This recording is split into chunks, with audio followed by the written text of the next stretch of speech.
nhớ rằng ý trong này chỉ cái tin đừng tràn có một phong dư trong lòng trong sáng họ thấy chùa sẽ đờ trong sáng đầu nó là trong một chai nhau tất cả tôi làm gì ý trong này chỉ cái tin đừng trà sợ để đuổi thêm mà rong xe cơ lì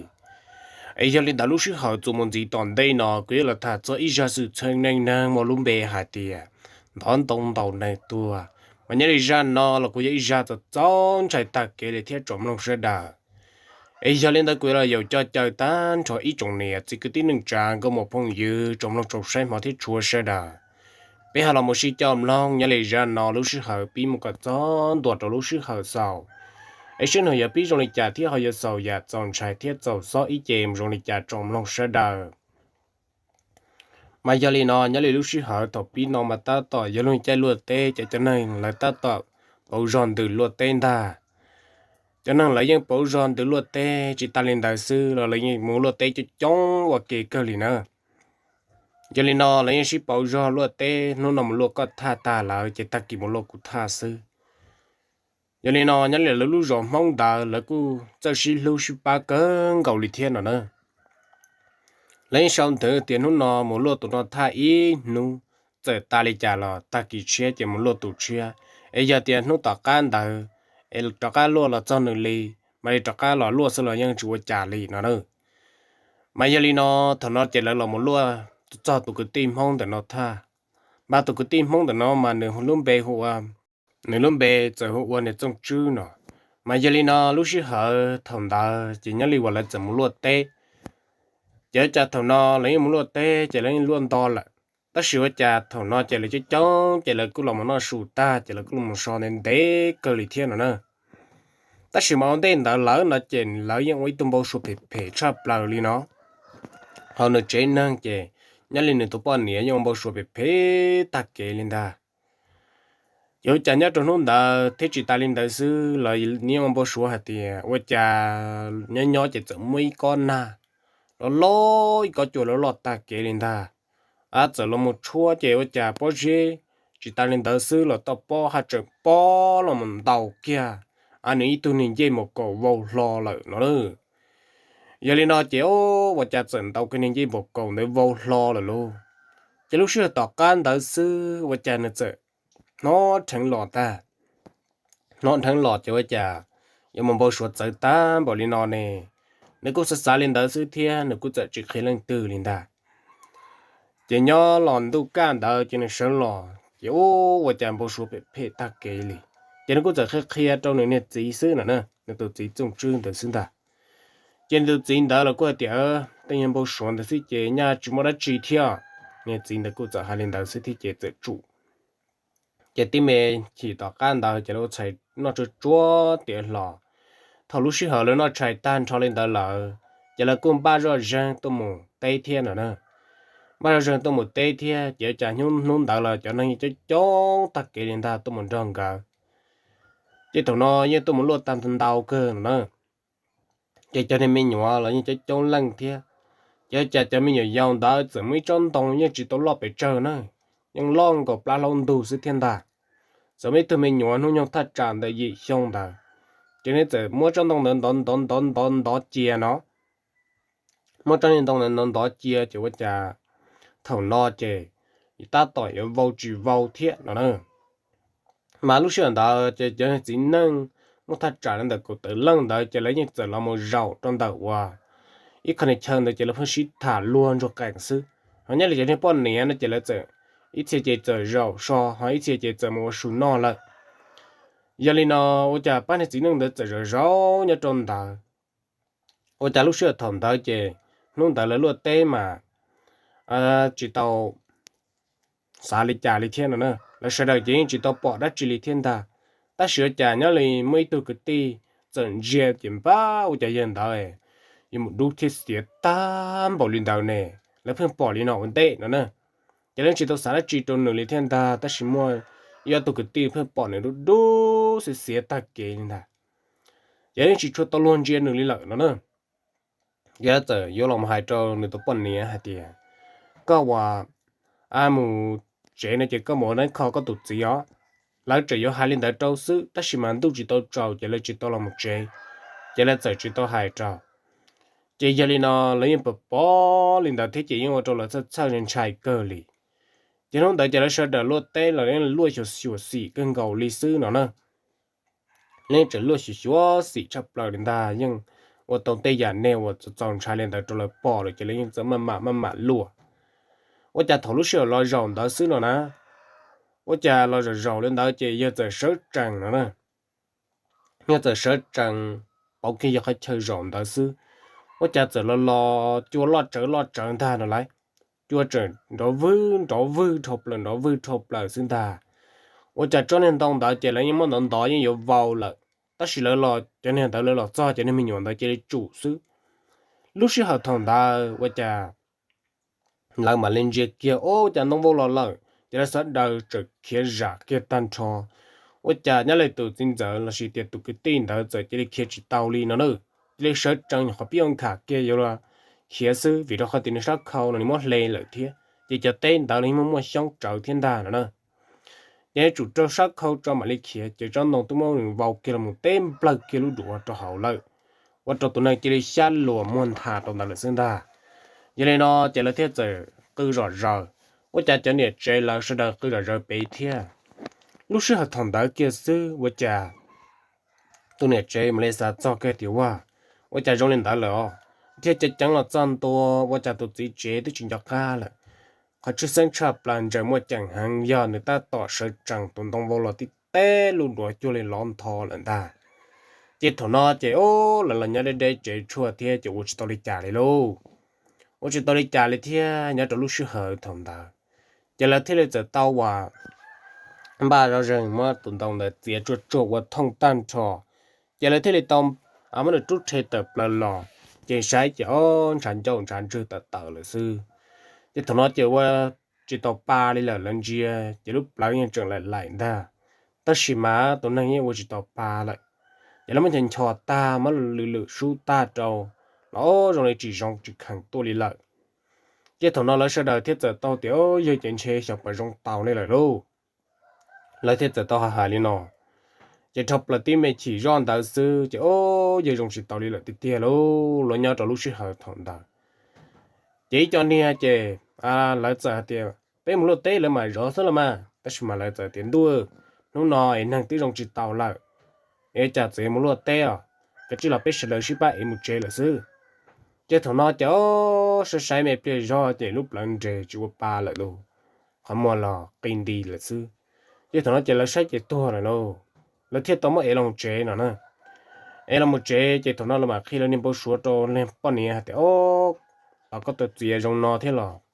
ấy nhưng bao số phê phê thế chỉ ta linh đại sư là nhớ li quá bố ép ép bên hoàn thâu là nó nè giờ bây giờ bỏ nhau hồng ya là một trời đông nên chỉ cơ lên ta nhưng bỏ tên nhau hồng mà lo mà ya là chỉ là trời nên chỉ là tại sao mà trời cái trời sao hậu chỉ ta nữa mà nếu trời hai linh nó trâu tụi này chỉ đời thì chỉ ta lên đời xưa là nhau ít bây giờ chỉ tụi này cái tin này là một cái hạt tiền ô tao rồi nó thế là bỏ ta biết là tên đời xưa mà bên gì giờ xưa mà những tự ta kể lên ta nữa giờ mấy tự ta kể nên tí tụi nên chơi mua quả đúng chia hả phải xí ta kể lịch sử giờ thằng nó làm mà xí thải nó tao kể chỉ tụi cô là cô tụi xe tao kể làm giờ trả lại bà kể tao lên đầu quả in nô sư quả trả mong đó là tao chơi chỉ ta kể in nô sư mà tụi nàng chỉ xí đúng chia chơi một phư giàu lần ta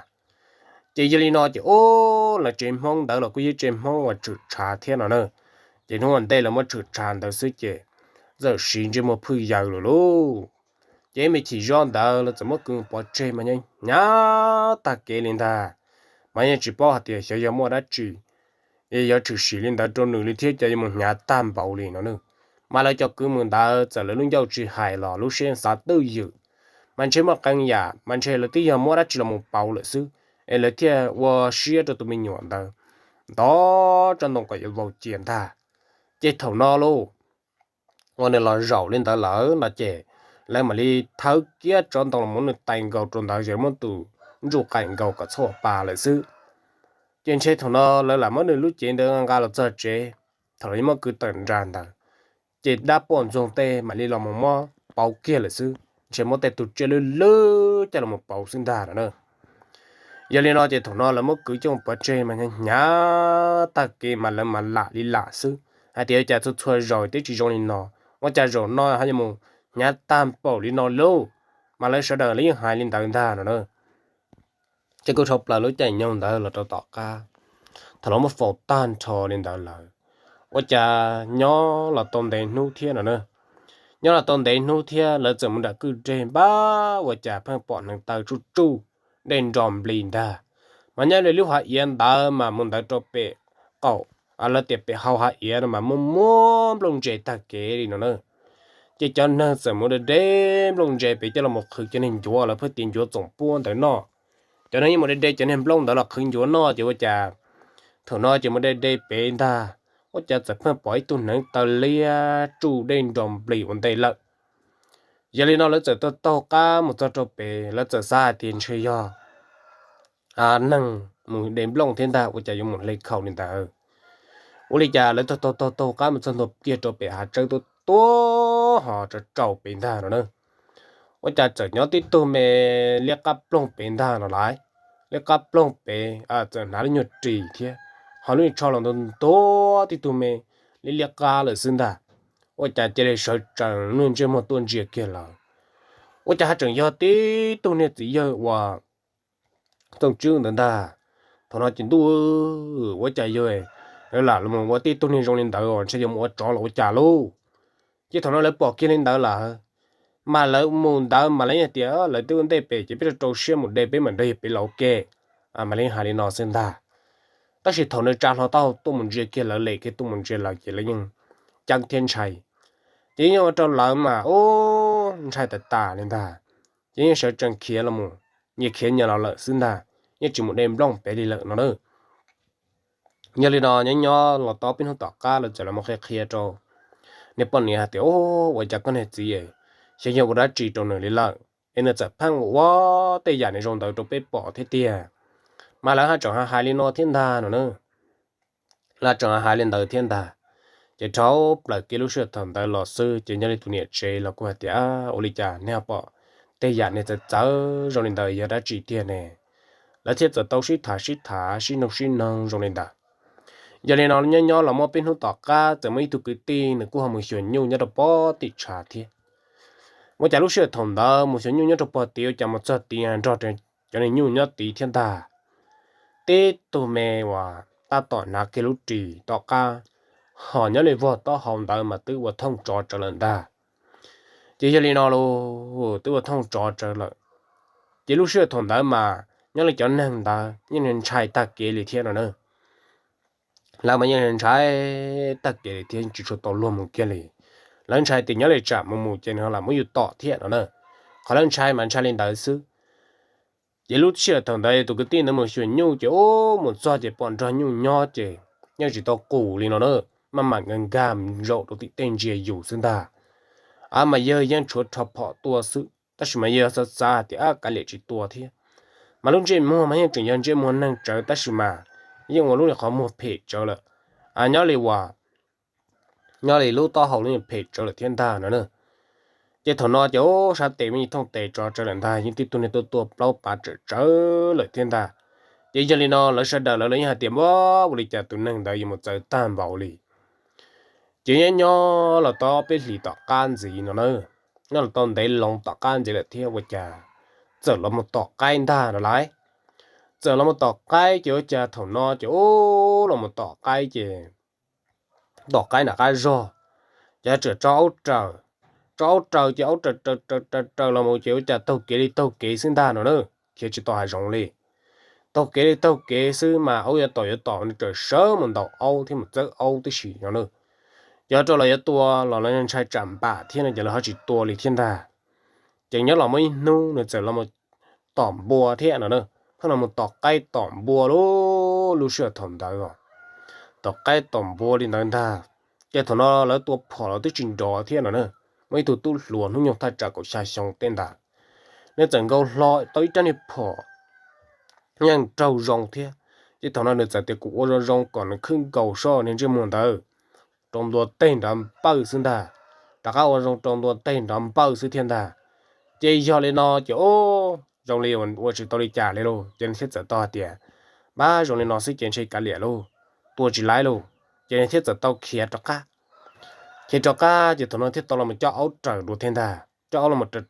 trời chỉ kia nó bó thì hay rong lại, kia nó thì hay rong cho áo trời thì áo trời chơi mà áo nền tàu cho áo trời cá ta, chỉ cho nên nó lúc xưa đó chỉ bó thì do mua đã chỉ trong đường đi lại đó nè. Mà tê rõ mà chơi nhớ lại mà đã chỉ là một lòng sư anh nhớ lư nhớ số tụi nàng là chỉ tôi chỉ doว่าlà nè gì là chỉ tiệt tụi nè trên nên tụi gì là chỉ tiệt tụi nè tiệt tụi gì nên tụi tu lại nó mà giờ này nó thằng nó chỉ nhớ là mấy tụi cái tì này怎么选nhung chỉ整rõ đại cho nhung nhon ta mà nhung quá chỉ tụi chấm nhung mè nữa chỉ giờ sai bỏ đâu chỉ rõ lần ta nữa nhưng sai bỏ đâu chỉ té chỉ rõ cái lần ta ta chỉ mà lúc xưa thằng đó chỉ rõ là chỉ giờ quan trọng lâu ta nhưng thiệt tên già rồi toàn tụt té rồi chỉ thằng nó mà nếu té thằng này té đo trở lại thế chỉ cho nhung là nhót cho học cho té đo học chỉ thiệt bao đồ to là một số những bộ bọn trả thiên ta giờ lên nó chỗ lúc xưa tao mà cho nhung mấy những thiên đó vong tan cho là chỗ tội anh nhìn năng tua to tụi cái tiêu này tua tụi tròn tên ta chỉ thằng nó chỗ nữa là con trai thiên luôn nên trai thế cho nên giờ chính ra này là một chế nên là con trai tiền nhớ lại trái chỉ cũng tua tả nó khi nhớ bị cái tỏ của một mùi chia số tên là có cái là một cú mỏ thiêu mà nên trai cân cầu đi thiên ta đó nữa mà là lo chế sư mấy nhưng anh ba trừ bỏ hạt tiền bỏ thằng cái tua đó xưng ta chỉ cho nên nó là cũng thật thà tiền tua trình rõ thì mẫu trong nữa ha dàn trai trai lại học cú nữa chỉ thằng nó chỉ bảo tiền rồi tại chỉ một tua ta nên tại chỉ bỏ đi了但是mà nhau bên nó tỏ ca mà như dẫn bao số thì có thể một cú tua có mà chơi有bỏ xí đó mà như dẫn bao số lên nó trong nửa thiên ta mà nên sẽ chơi thì nên chạy ta cái lên tại 但是 thông đó là tỏ ca tàu chỉ tàu lì tỏ ca nên gì chứ trong những chuyện to là chẳng nhung ta nữa tỏ cái tua nên ta tỏ cái tua mà tua trên trả lên vò lần ta tỏ mà ít câu trò chơi xem mà chẳng nhung chỉ lư cả tài lên ta nhưng mà lúc họ trò tỏ đời mà lệp lâu ta lên ta chỉ chẳng nhung chỉ yo ta kế sư lô nhưng mà như yo ta kế sư nhưng chỉ bỏ cái ở đi chả kia lì thiên nữa nè chỉ chụp lại lúc mấy xưa thằng đó chỉ nhớ lại cho này cho chỉ cái tiếng trà lại sẽ đợi là cái nhà thì ô ở đi chả nhưng mà tự tam hậu đi chỉ là tự tao hạt tiền mua rõ xe chỉ thằng đó chỉ là chỉ mới cho nhiều ta cho nó nhớ đồ tết đỏ sư và chả ta cho nó nhớ đồ tết đỏ mà nhớ chỉ cho nhiều cái đó vong là mù sinh ta là chỉ nhớ tự và chả tự bây giờ nhà là chả tự chơi trang trò lại nữa cái thiết giờ tao mất tua tê cho chị giang lo lại thiên ta giang lo lại thế trong bài lúc xưa thằng đại sư và chả nhớ liềnว่า这大家得贴了贴也说今天的老就只了道理了แต่เราเนี่ยกูมูจะกูตัวเลยที่เจ้าชาเลยตัวเขาแต่เราจะเราสุดจะพบปลาตัวเลยนะเนอะเจ็ดส่วนจริงเดี๋ยวเราจะยังเลยตัวนั่งเดี๋ยวในตัวมูเล่นเดี๋ยวเลยตัวมัวเป๊ะเปล่าชงเดี๋ยวนี่เราต่อยุ่งตัดเลยตัวเป๊ะเปล่าชงต่อการเดินจีจะจันจ้าต่อเท่ตัวเนี่ยแล้วกูมูจะจีเชื่อเลยจะเชื่อต่อเลยละยังจีน้อส่วนชาได้จีน้อได้จีย้อนรอชันทีอยู่ในยาตาทรอเลยเท่chỉ cho nên nó nhớ trong lúc xí hỏi thằng ta là sẽ đợi là những trò chơi lưu cho mình nhớ một tê là những chuyện chuyện cho căn trải là ta chỉ nhớ là mấy nu đàn trả lúc hại ya lông chen trả giờ là怎么tới lúc bạn đê nhớ trong trả thế怎么rõ như rõ tự nhớ trong trả mà lấy những luật tê y vòng chín tới ta là怎么rõ nhu nhớ là bon trả của cha nhỏ chỉ mấy từ mình nhuận xài nó nhầm lo thật trả lên ta cho xong cho cậu xong đó lần ta mà tụi mình nhận sai ta mấy tuần sai bỏ cái hậu lực tại rõ đó ở lực anh cứ cân ta kì thế chỉ ta lên tới xử lý như tuần này sẽ cho bỏ trở thiên nó cho mấy tuần sai ta giờ cha là nhỏ trong đó lúc bắt đèn ta chưa biết cha tuần sai ta chỉ để plot tư dự lý lợi nó nè chỉ để plot tư dự lý lần ta chỉ giờ lý nó chỉ ô nhỏ liều à tụ bọn dòng trở lại cho nữa nó mà tụ bọn dòng ta mà là một ô tụ phong dư xứ ô tụ phong dư nhưng tròn nữa là nhỏ ta li lên ta chỉ thằng nó chỉ là một người cho một chỉ ô plot tới nu chả trắc ăn lọ chỉ nhỏ chỉ plot tới nu trắc ăn lọ thì giờ tôi tiền ba của chạy phương plot lên ta này giờ là giờ tôi nâng sai nâng con người ta chỉ giờ lên nó là nó sai con người ta lên đó là tới xong tọt cá sứ và cha người chỉ plot đủ lại thiên đà nếu chỉ plot chè lại muốn chia nữa nó nữa là muốn chia nữa chứ ô ở tụ bên trong đấyยังหาtrong nữa hạt tiệt có chỉ chăm mù kia này nữa ở tụ bên trongยังหาlên nó trong nữa ta nó có chỉ chăm mù nữa rồi nó mà lại tuôn chia có mà lại cho có một tua bờ chơi xưa lại cho có một tua bờ chơi xưa mà lại tuôn chia bỏ có lọ có cả chi hay thì chỉ mù xứ có tọ có đây con đầu lần có yang lên ta nữa chế thầu nó chế nếu như hai một lý nó trong ta lấy hai một lý nó trong nửa đến ta nó nữa chỉ có trong bờ kia lúc xưa họ thằng đó lò xương ta chỉ nhớ li sợ là cô rong thế nữa nhớ trong lúc mình chơi nhung ta sợ là những rong thế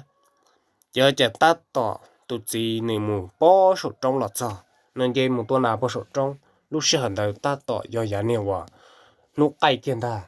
ôi chả chợt bỏ ô tô đu đuổi tôi kể bị tuần ta mà tụt gì gì mà như nâng lên ta nữa nè chỉ thằng nó trên giấy nâng lên ta chỉ chả chỉ tôi cho kia nên xài một lần nó cho cái này tôi nên xài một lần chỉ cái gì lấy một chỉ plon tài cho bao biển thực tế lên ta chỉ giờ đi đó lúc xưa thằng đó một plot cho bể là ba một cái chuyện này anh nên xài sẽ thế nào cho nên giờ nó tới mình chỉ do cho nên giờ hu cho chụp bỏ đi là chỉ thằng nó cho nên giờ hai năng tôi muốn chia nó nữa mà những gì là lúc rõ chứ hai năng tôi muốn chia là và chả tôi muốn chia ta là những chụp bỏ cái này thế này tôi muốn chia ta lên đó là chụp bỏ đi thế cho nên cô dẫn trai thiên đà nó nữa nếu dẫn trai thiên đà nó thế giờ tao hai tiền ba我嚟จ่ายก็ตัวนึงใช้นอแต่จีไม่ชอบอยู่หมู่เลยนอจะให้กูเลยนะว่าจ่ายเรานอไอ้ที่เลยมุนเจ็ดต่อเลยนอเนี่ยเจ้าถนอจะนึกกูจะให้เลยนอเทียนเนอะจีมุนเจ็ดต่อเลยนอไอ้ที่เลยจะให้กูเลยโอ้เต้นใส่เนอจีเจี๊ยกิโลล้อเตี้ยหลังเชอาจจะจีเจี๊ยเจ้าจะอยู่เลยนอตันชอสินดาเนื้อตาต้อยไม่เพียร้อนจีแล้วโอ้จีปอรอเลยติเตี้ยจีในเทียจะต่อมุจอกกินตัวมุนเชียเจ้าตัวมุนเชียกันมอนดาวจีจีปอเลยเนอะlúc cả ta kia nên chỉ lọ lại thiên thà chỉ giờ tôi muốn thía chỉ muốn đấy khô rồi nó nữa nhưng muốn đấy khô rồi ta chỉ ta tỏ mấy phát cái chuột đau như là bó hỏi lúc cứ hà không mấy lúc trong phi xe nhá cho học lại học sinh ta giờ cho nên thía chỉ ta tỏ mấy giờ trong này là cái chuột đó mà giờ nó thằng nó lên thía ta tỏ cho nó cái chuột nó nên thấy mấy nha nên thấy mấy nên xài lọ lại nó nên xài những lọ lại thiên thà chỉ lúc xưa thằng đó chỉ nhớ lại one nữa là một trămตัวtròn ra giờ cha tuần sai ta ní hay ní hụt tài liệt tiền gỡ ngay lo ha ngay lo nhớ liều lấy tua trả lời cho một tua bạch treo mà tụi bạn dùng tiền có chừng mua cái nữa nhớ có chừng mua thế chế lấy cho con một tua bạch treo xứ liền ta chế thằng nó chế nếu như một ta ra liền ta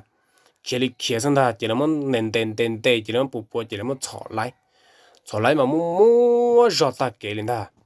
chỉ lấy nhà tiền cũng như bảo ta cái những khi của tiền này tôi cho một tua bật trên hết nó này cái chỉ cho cụ quen trong cái mù này cho một tua bật trên sức vẫn chỉ cả cái gì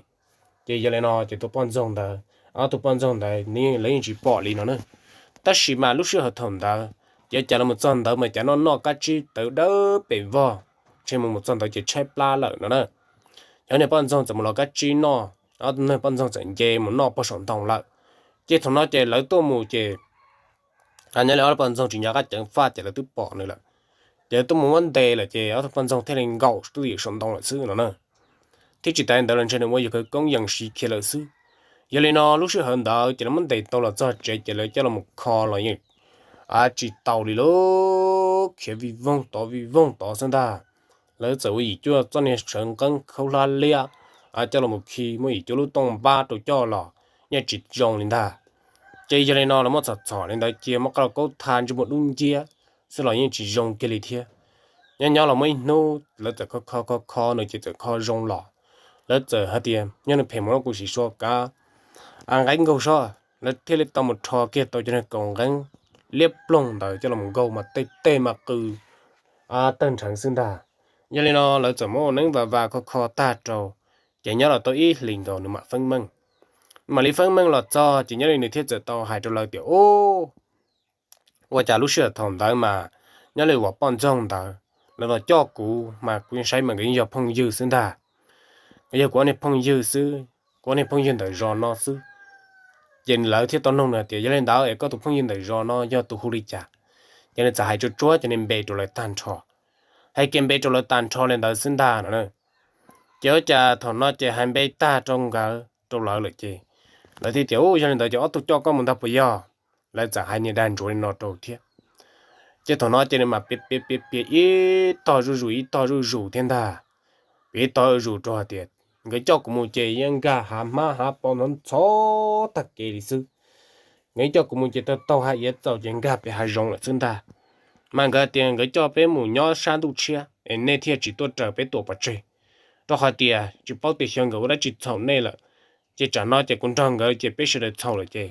nên tôi biết trở tổ bát chơi xí nào mà cũng thì chỉ cần đó nên lò lấy lúc xưa thầu thằng ta tiếng cũng chỉ biết khi nó trở lại thiên ta nữa lúc xưa thằng đó chỉ bé mù chỉ quan niệm phong dương là chất trái pla rồi chỉ cũng chỉ nó trái lấy sinh cái tiền cái chất trái tất cả là chỉ người thiết giờ tao dây một đôi sọn đông sầu thằng cái dây một đôi sầu là nó chỉ cái thiết là tao mà muốn nó cá chi nhá cho sầu lại người lo tới cho nên cá chi thế chỉ cái怎么nó cá chi nên bộ phận cho nên cá chi tới đâu vào bóng trong đó cho nên đồng lại kinh đó chỉ thiết giờ hai nó mà cho đồng lại kinh đó mà chỉ thiết tia rồi rong rầu thế chỉ nó thuộc phần trong thiên dây một đôi sầu lại chẳng có怎么揉手，那个只是走，那个只是走手就在断脚，就那点多脏头生的。giờ lên nó chỉ tụi nó là mất khó lên đó là cứ rong thế, ta chỉ là tôm đấy lòng tọt cá sinh ta, giờ chả chỉ mua cái tu chỉ mì nó lọt đu, qua cái tu trồng là lúc trên ta nữa, mà thọ qua tu nó chỉ nó qua đây tu sư, tu cho dễ là chỉ nó li ta chỉ toàn do sư, nhưng chỉ nó dễ chế chỉ nó gà khá tư lên ta, tức quan trọng lòng học là chế là sinh ta chỉ thằng nó lấy số trăng là một số kia trả nhớ lại là tôi muốn tôi sang những cái tay nó nữa tôi mình đấy mà nhưng mua tôi sang những cái nó cơ lió chỉ cho nên nó lấy thiết trở ra thì tay rổ nhưng chúng mua căn nhà đó chỉ là xứ mà cho khoa tay rổ nó chỉ nửa thế lên ga rồi nó sinh ta chỉ cho nên nó thua rổ chỉ tôi mình đấy qua lên tới ta lên ta chỉ nên khi tết thật cho cô để lúc học chơi khoa một chơi ngầu sinh ta nữa chỉ thằng nó chỉ lấy thiết tiểu với chỉ là chỉ tàu luôn chỉ lấy mất tụi mình để tao cái tuần đầu rau nên tôi chỉ lấy cái lý thiết nữa tây chủ như chỉ trâu lên ta tây chỉ trâu lên ta giờ thì mất bốn đầu là đầu chỉ lấy lý thiên ta nếu bông thả là một chế nhưng đầu chỉ yang lý thiết chỉ tự trâu nữa là sự với chỉ tụi mình đã hai dạng chế cho lại họ cú tua thiết chỉ là hai dạng đầu chỉ lấy lý lợi nữa giờ nên nó nhớ là tao bên hút tao cá thầu lúa xí hở và cho nên cho chỉ là sớ đà lấy yang hạt tiền我家里去到了去，被我专接些，那怎么专接做窝，这做窝做马天了呢？马天了我家路窝能去喊他，马去去多了事，马去去多了事了呢？这同大家来说到了，因帮被单才大中的名的里天，今天早还找到车，也都真的够在。để tụi mình rồi để chỉ lại là thiên ta mà nhang qua kia bó sủi lô la trong lòn ta mấy rồi bỏ số mà nhưng mà cái này kia là một cái tàu thế chỉ chỉ một qua bỏ số lòn ta nữa thằng đó chỉ một qua kia bỏ số lòn mà nhưng một qua mà những qua hả mà dần lui lo lợn ta nữa qua mình xem từ là một xứ ta là trong đó cho hả xí gì nhưng nó hả mà xem từ là một xứ chỉ thằng đó nhưng mà cho lại sau đó nhưng chẳng chẳng sai ta thì thiên nữa sau đó nhưng chẳng thiên sai ta thì thiên ta nhớ cho lũ chạy nhông ta giờ là sau đó lấy những chuyện sai thì chỉ là của hạt tiền với cha những một giờ tam bảo lý nó nè lấy những hài lên đến ta nữa cha những một giờ tam bảo lý nó với cha ít chữ tức chỉ trong lý nó nè chỉ tụi mình có quá là trâu lớn trẻ họ chỉ là năng sách năng kho bể chơi rồi nên mình lọt ta li lên ta chỉ nhớ là mấy nu thằng nó chỉ là tuần sai nó giờ được cái móc kia là thiên ta móc bữa khẩu trang kia là chỉ nên bàn bãi thì nên xì ta kia lên ta nữa cái chung muốn tê là mà cái chung muốn tê nhá bị tọt của mình lọ để thằng ta này chỉ cho củ rong này là thế tôi chọn lấy củ trả nó là một củ khí trở sư vô trả mà nếu hai nó tả lên linh ta nữa chỉ nhá chỗ lúc chạy nhau ta chạy nhưng mà bài thật thá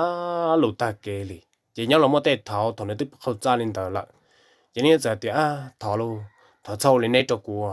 cũng muốn chỉ tàu lên tháo mà tàu củ thế sau lên này cho củ mà sau sẽ bị phê cho củ cũng muốn chỉ tàu lên em màu xanh để tỏ cụ theo chỉ giờ này nó là tụi chỉ năng đã theo bọn năng khó là những khó chỉ dùng cái này là giờ này giờ phí cho tụi chỉ năng tụi một khó lên chỉ dùng cái này nữa cái thằng nó chỗ bọn chỉ tụi lấy trả cái này đâu giờ này khó là chỉ like chỉ nhớ là mấy nu giờ mấy tụi cứ tìm không cho này tụi cho trong là lúc chế nữa tụi cái tim mới cho tôi cho rồi là lúc trẻ giờ tôi bự hậu một đau một xó một khổng một tăng tệ chứ thằng nó giờ tụi này cứ tim mới cho đó nữa giờ tôi bự hậu là tôi chọn là nên xài chỉ hải đã chỉ lần ta giờ trong mà đó nên mỹ chỉ có lòเลยthiên nữa giờ là thiên giờ tôi nó thì ô cái tí ô lý cha biết tuần sai mua tắc cái li anh nhớ trong lúc nó có tôi cho học biết lúc trẻ nó với cha nhớ liว่าbé tuần sai giờ chỉ là chỉ qua chỉ cứ chỉ thả lù li lại ấy bây giờ thì có mua tây giả đã chỉ rong theo câu giờ của đã chỉ chứ thằng nói cho nên cô tiểu cô cho cái công khí luộc cơ cho nên trâu đã cho xì tây cho cô khí ít giọt luộc xí chị nhưng rong một ít chỉ xí năng li lợn ta giờ nên nó là chết giờ tàu tua kia cái thọ tụi cái tim không tròn ta thọ tụi cái tim không tròn đấy ta giờ giờ khi luộc ta trâu lô nhớ trâu lô sẽ hỏi thằng ta khi luộc ta trâu chứ ô thằng nó chứ nửa chỉ lấy tàu rong nho lấy là thiên đà nó đâu tao rong nhỏ này là thế lo nhớ cho lúc xí họ thằng đó chứ lấy sẽ đợi là những rong xí thì này chỉ tao rong nhỏ lại chứ nhỏ là tao can đó chỉ là một giờ gì ở lúc năng chỉ một tu một kỳ tôi lại thế mà thằng nào là thế hai thì giờ chỉ một từ cái tim không tròn đó mà chế niên không niệm nó ở đây tức chỉ một là tuần sai đó là một món năng chỉ là tức chỉ một là tụ vào đó là ở giờ lên đấy trong này thì cái tiếng trà trong có một phong dư trong lòng trong sai mà thấy chua sẽ đà nhớ lấy ra nó là của chúng ta thật trò chơi nó sự thiệt bên Malaysia cho sĩ chồng luôn rồi nhớ trở ra chết tuần gì toàn đây nọ giờ lên tới sẽ đợi nhớ rồng bên Malaysia chỉ đùa